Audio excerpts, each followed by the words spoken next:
breathe. Breathe in and out. And let us know this together. There is one God, one mind, one life, and one truth. I am a beloved individualization of this creative process. There is no static situation in my life, for I renounce all static conditions in my mind. I am open and receptive to new ideas. The trapdoor of intuition is opened in my mind, and I am inspired by right ideas.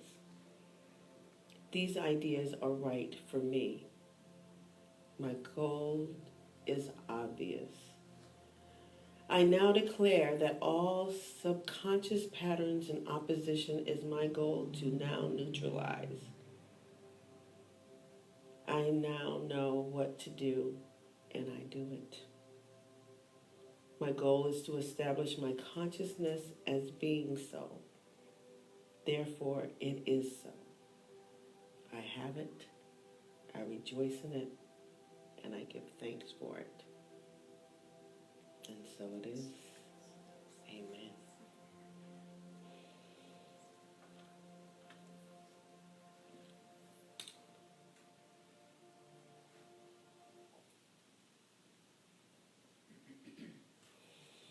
I wanted to read a prayer to you this morning, and it came from a book that is practically destroyed.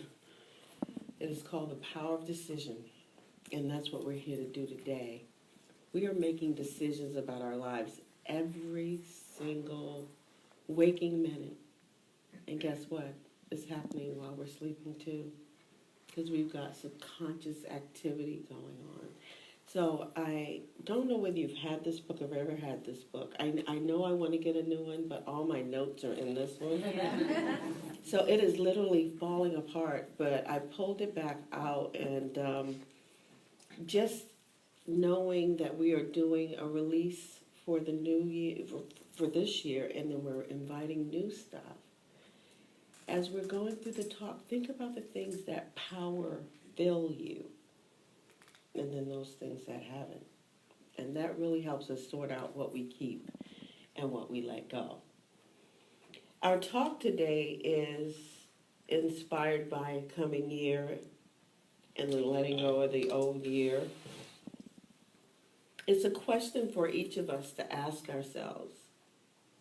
Something I never really thought about before in this way, but what is your perspective is the question. And of course I use the dictionary to look it up so we can all get on the same page, because we have our ideas about what a word is. I remember having to going through school, and you'd have this list of words, and you associate it with best fits. Well, each one of us could probably pick each one of those that best fit us. So this is what dictionary.com said about perspective. Of or in the future. Prospective earnings, I like that. Potential, likely, expected. So it sounds like something really good coming, right? So one of the things that I do as far as my Holy Trinity is concerned is peace, love, and light. Those are my perspectives of life, is to really have peace of mind, however I can keep that, to live every moment really lively, as much as I can, laugh every day. Every night I'm watching something funny before I go to bed. When I was going through my divorce, it was Will and Grace. Now I'm going through some family stuff, it's Mike and Molly. It's really funny how it's a family thing too, that you get to work with to help you laugh through your life, because you want to set your own perspective about what life is. Every one of us has our own individual journey, whether we're married with children or single or partnered off or whatever our situation is. It's up to us to set what we want our life to be. So when I was going through the divorce, it wasn't so peaceful for me. We can talk stuff, but if it's not really activated inside and not happening, it's just talk, right? So one of the things that help it not to be talk for me, I might have read this for us before, but this is more than a mantra, but I live by this. It's very visual in my house. It's called Mother Teresa's Recipe for Peace. So the season of nonviolence is going to be coming up in the new year, so keep this handy. I might leave this with Charlotte to make copies for everybody so you can keep this in front of you as often as you need it. People are often unreasonable, illogical, and self-centered. Forgive them anyway. You see that was at the top. I am working on it. If you are kind, people may accuse you of selfish ulterior motives. Be kind anyway. If you are successful, you will win some false friends and some true enemies. Succeed anyway. If you are honest and frank, people may cheat you. Be honest and frank anyway.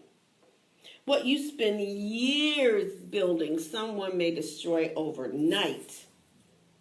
Build anyway. If you find serenity and happiness, others may be jealous. Be happy anyway. The good you do today, people will often forget tomorrow. Do good anyway. Give the world the best you have, and it may never be enough. Give the world the best you got anyway. Because you see, in the final analysis, it's between you and God. It's never between you and them anyway. Amazing, right? Yeah. We forget. Thank you. We think it's our kids, because I had a conversation with my daughter on the way in. She said, "Why are you yelling?" I'm like, "Oh, yeah, I am." Habit. I talk about the habits all the time. So, we're going to have to go through the process that we stop if we're not getting the message across. We got to do it grown-up style. It just doesn't happen. We have to figure out how it happens. So, it's back to one of these, I might think they're unreasonable, illogical, and self-centered. They may think the same thing about me. We have to forgive each other anyway. But forgiveness also is an action. That means we have to set the intention to be able to be strong enough to do that. So let's look up what dictionary.com said about intentions. The act or the instance of determining mentally upon some action or result that the object or intended purpose. So you have to figure out what you want. That's why it doesn't change, because you have not figured it out. You've just done what mama did, what grandmama did, what granddaddy did, and what everybody else did. That's what they did. We're going to do it too. Whether it worked or not, we're still doing it. Why? That's why it doesn't change. We don't set new intentions.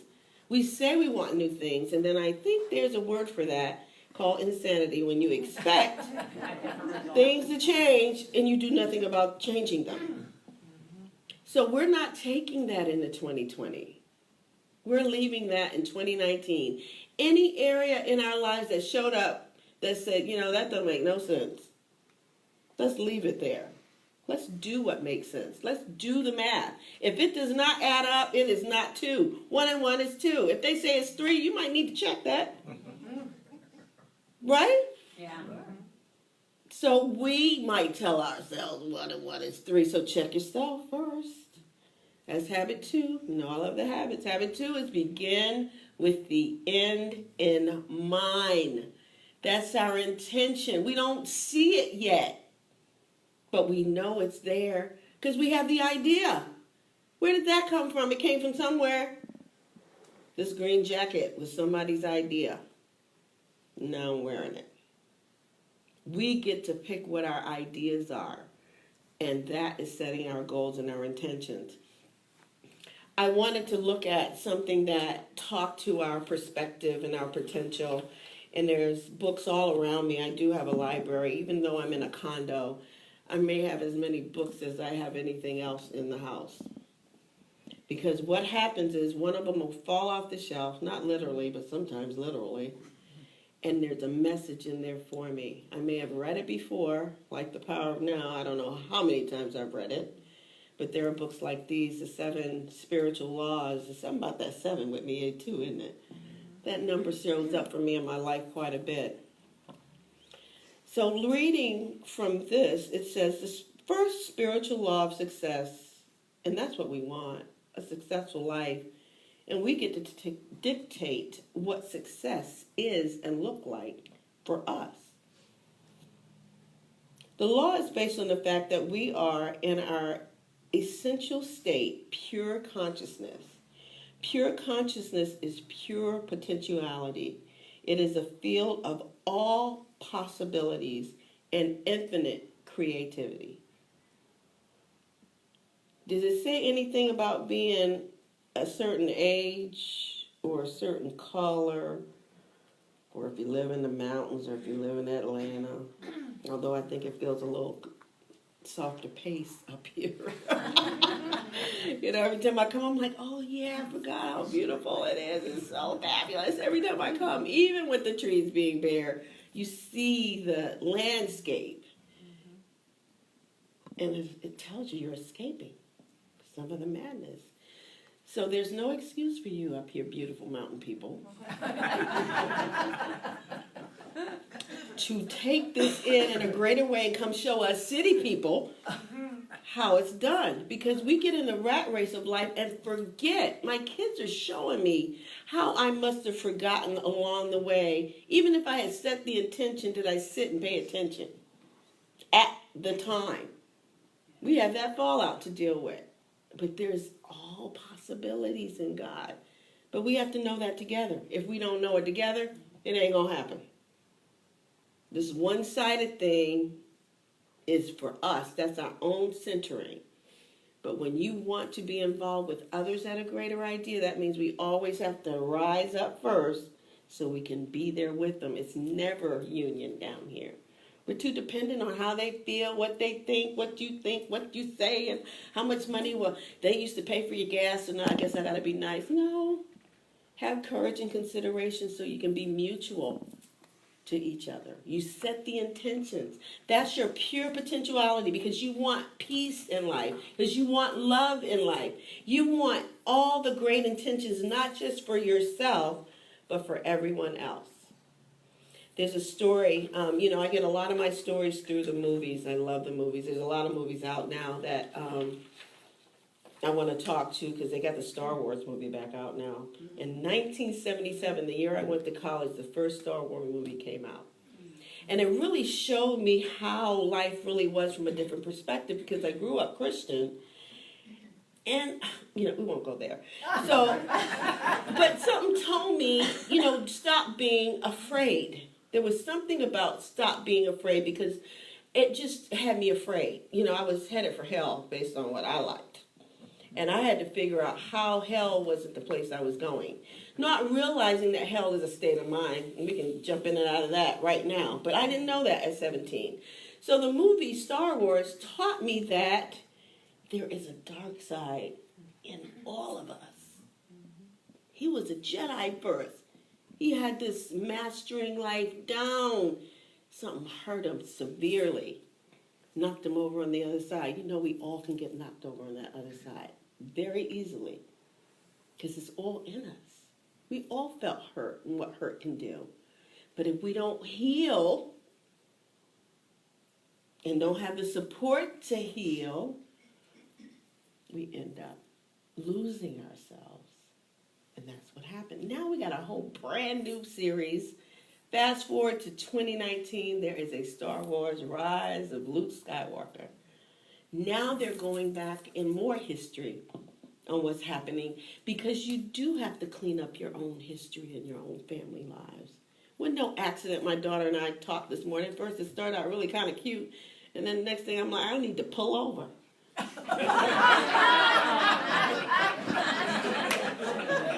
And I'm on my way to talk. I'm like, wait a minute. So I said, let me apologize right now. She said, you're the one. Yeah, I'm like, you're right. I said, you know what? I'm a human being too. Let me just let's start all over. We didn't start all over, but, we had to calm it down, because here I was. So the movie that I did have in mind, Because it's like you have to ease the pain. Remember the movie Field of Dream? Yeah. Mm-hmm. There is some pain in our family that's still existing. So if you build it, she will come, he will come, they will come. I have to build a place in my spirit for them to come. And we love on each other, even though there's history of some really negative stuff that was happening in the family that is still here today. There are lots of movies out there like that now. Frozen is telling that same story. For anybody who's got grandkids, well, I don't have to have grandkids to go see a kid movie. I just go. I'm just fortunate to have that category in my life. But I will show up at a kid's movie in a hot minute. But that whole history is in there. So you have to make the space. You have to set the intention.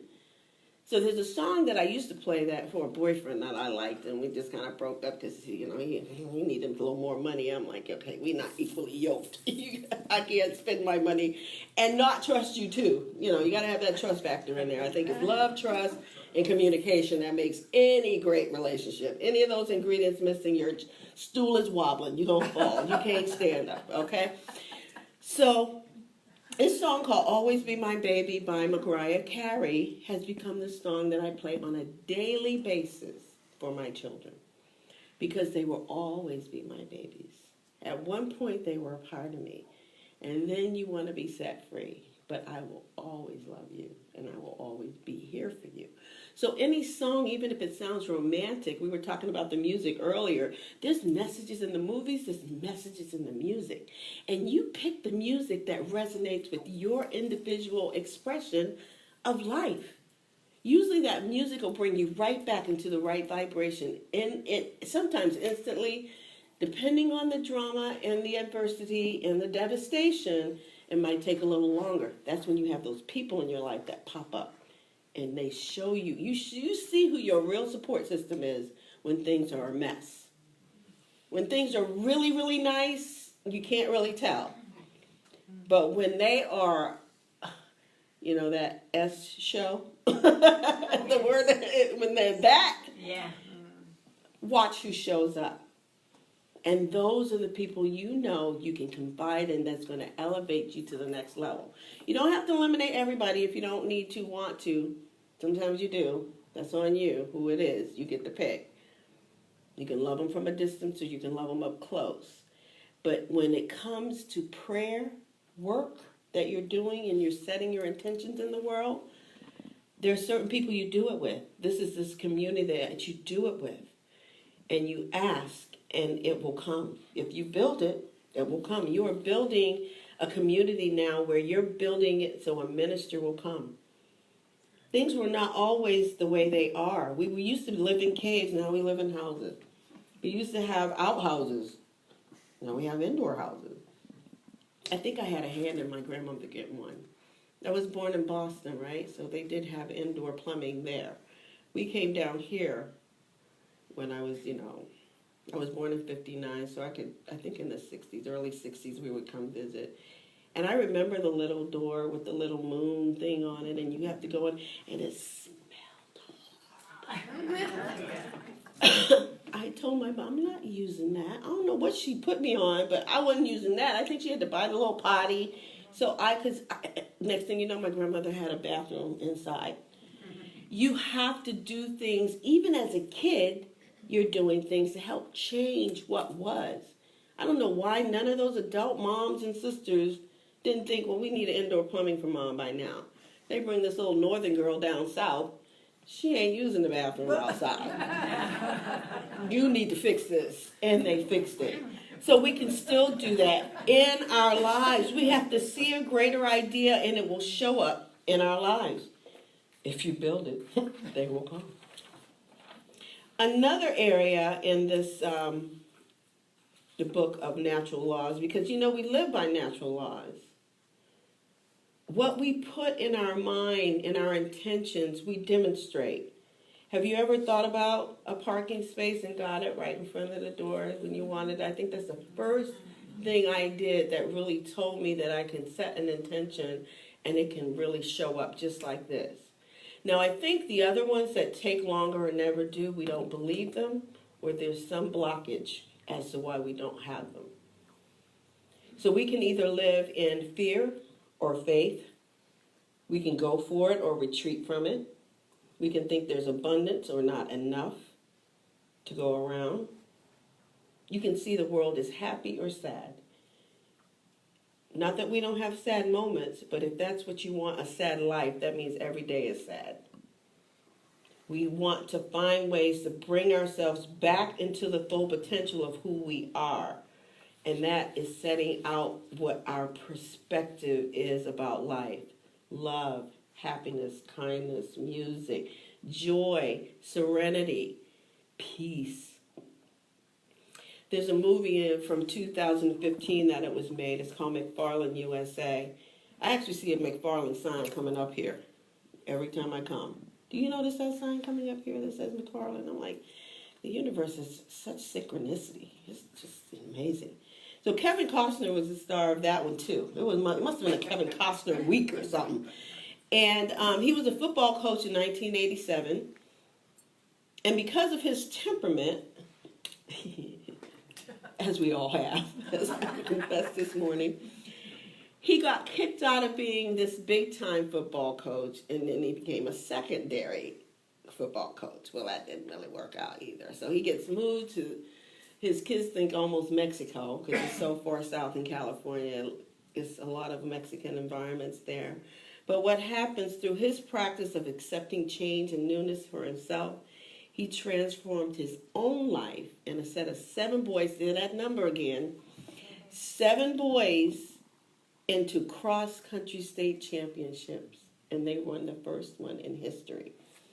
These are some of the things that were put in perspective for him and the boys, and their intentions made because they wanted to succeed. These are the last statistics at the end of the movie.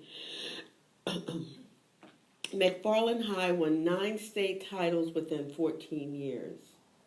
Jim White was the name of the coach, coached every team.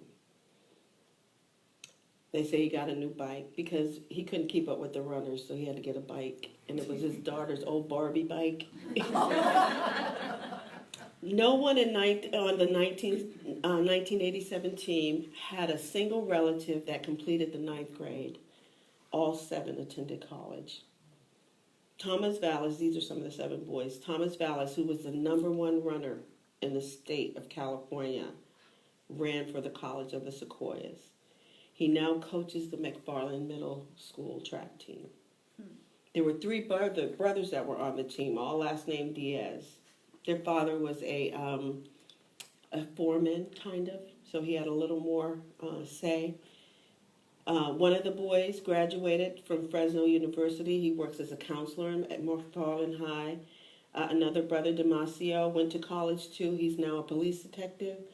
And David Diaz graduated from Fresno University, and he currently is the chairman of McFarlane Recreation and Park District. All 3 Diaz boys are landowners. Their father used to work for other people that own land. Now they own land. Johnny, another player, went to Cal. Every one of them went to college. He now teaches at McFarlane. One had a troubled past, Victor. Victor had an uncle that was in prison. They showed that in the movie. And Victor ended up going to college and graduating, but he served the sentence in the state penitentiary. But he came back. So it's back to that stuff that's in you. There is just some stuff in your environment that is just in there. But I think if he had not ran, he might still be in prison because he did not have a way out. Prayer gets us out of our own prison, even if we're not locked behind doors. The runners from the 1987 team still come out and practice and support the runners of today. Jim White retired from coaching in 2003 after showing runners the world in meets across America, Europe, and Asia. When Jim first got there, he just felt it wasn't safe for his family, and he just knew he wasn't going to leave. He wouldn't even plant a tree in his yard for shade. He ended up getting that tree. He ended up living and retiring in McFarlane, and he still lives there today. So a place he thought he would run from changed his life and changed the lives of all the boys. But one of the things he had to do was see another perspective. He had to see his life in another way rather than what it had been his entire life because he was this prestige ball player. His teams won big time. They were going places. Now he's in a whole new environment, doing new things. It's up to our pure potentiality what we can do. Prayer changes things. When we talk about it, we know that there is one power. We are one with that power. We tell that power what we want. We give thanks for it, and we release it. That's what we're doing today. We're getting ready to write our things down. So let's transition into getting your papers out. Everybody should have a piece of paper, 2 of them, and we'll start with the first one because what I like to do between them is do a prayer to kind of wash that out there and then decide what we want next.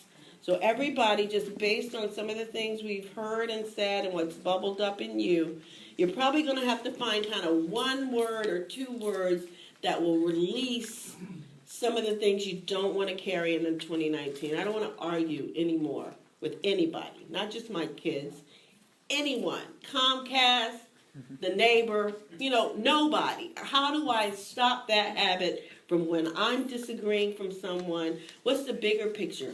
Peace of mind is going to be on the other side of mine. But on that one, taking no action of frustration into the new year. Whatever I need to figure out to do to stop that is what I'm going to work on. So you figure out yours, and there could be 1 or 2 or 3. And even if you forget, just send it in a bubble, get some bubbles later, and put some other things out there before the new year comes, and release them out there. Because it transforms into better energy to fuel us. So everybody take a moment, I'll be quiet, and you write down anything you want to release, and then we're going to orderly fashion get rid of it. I'm going to write that down too.